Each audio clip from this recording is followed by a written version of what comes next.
त्याचा हा प्रकल्प पूर्ण करण्यासाठी त्याच्या घरातील सर्वजण कवितेतून संभाषण करतात. लेखिकेने या संभाषणातील गंमत प्रस्तुत एकांकितून मांडली आहे. शाळा सुटते, सुधीर घरी येतो, पण तो कोणाशीच बोलत नाही, विचारात गुंतलेला असतो. अरे सुधीर, केव्हा आलास? आजचा प्रवेशचा शांत कसा? आजोबा, काव्य प्रतिभा वाढवणे म्हणजे काय हो? हे कोणी सांगितले तुला? शाळेत बाईने काव्य प्रतिभा वाढवण्यासाठी तुम्ही केलेले प्रयत्न हा प्रकल्प दिलाय. मला तर ताणच आलाय. अरे फार सोपं आहे ते. कविता करण्याची, समजून घेण्याची व आपली आत्मशक्ती वाढवणं म्हणजे काव्य प्रतिभा वाढवणं. त्यासाठी तू प्रयत्न करायचे आहेस, हेच सांगितलं आहे बाईंनी. पण मी हे कसं करू? अरे काळजी करू नकोस, त्यासाठी आपण सर्वांनी मिळून प्रयत्न करू. म्हणजे तुझी काव्य प्रतिभा वाढेल आणि कविता करणं, कवितेचा उलट होणं हे तुला समजेल. तुम्ही हो काय प्रयत्न करणार? आपण सर्वांनी कवितेत संभाषण करायचं, ते तो कागदावर लिहून घे. म्हणजे त्याला कविताही समजेल आणि त्याचा प्रकल्पही पूर्ण होईल. सुधीर, आता तू दूध घे.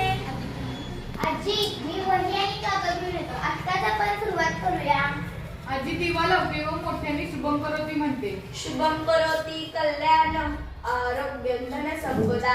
घरामध्ये लावते सांजवात, भाजी करते आता कांद्याची पात. आता म्हाताऱ्याचा वाढतो वाट, नको करू तू भाजी कांद्याची पात.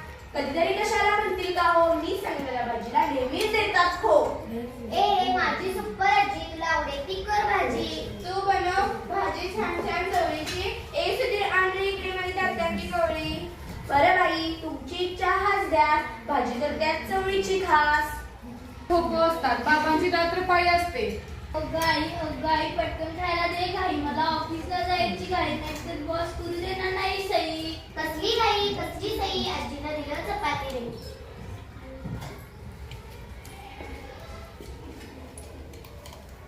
काय बाई, कवितेची कमाल, हसत्यात तोंडावर धरून रुमाल. आताचा पाश, ऑफिसला जाता सावकाश. बाबा ऑफिसला जातात, आजोबा फिरायला निघतात. मला त्या काटेनी चप्पल, कोटाचं जोडून ते तुटलेलं बक्कल. तुम्हाला तर काही समजतच नाही, तोडून ठेवता काही ना काही. आई, तुम्ही बाबांवर नका चिडू, रागाचा सोडा आहे का? म्हणे रागाचा सोडा आहे का, कामाचा कामही घेतलाय ते का.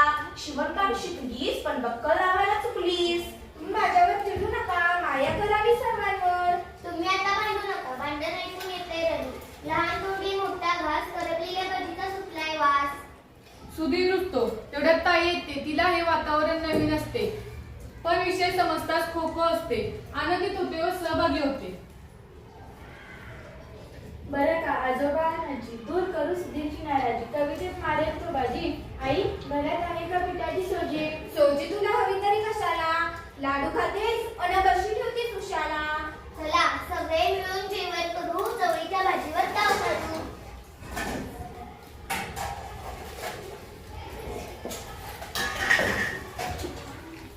सगळे एकत्रित मिळून जेवण करतात.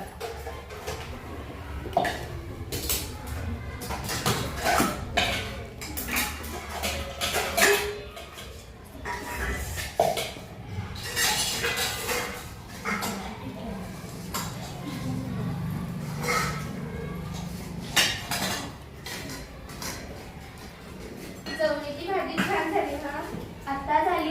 आता झाली रात्र झोपा, उघडू सकाळी कवितेचा खोपा. सर्वजण झोपतात.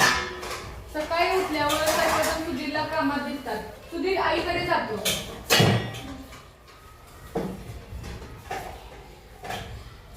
सूर्य उगवला, चिमण्या उडाल्या, सगळ्यांच्या अंघोळी झाल्या. हवा सुटली आहे गारगार, अंघोळीचे पाणी झाले गरमगार. सुधीर, आंघोळ करून घे पटकन, नाश्ता कर पटकन, झाल्यावर तुला झटपटावर मुला.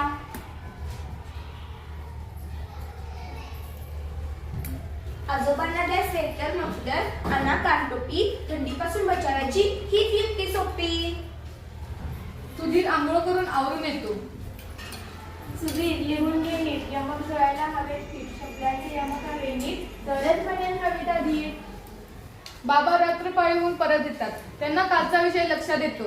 ते गालातल्या गालात हसतात व खुर्चीवर रेलून बसतात. कामाचा आलाय कंटाळा, त्या थोडे पाणी टाकून वाळा.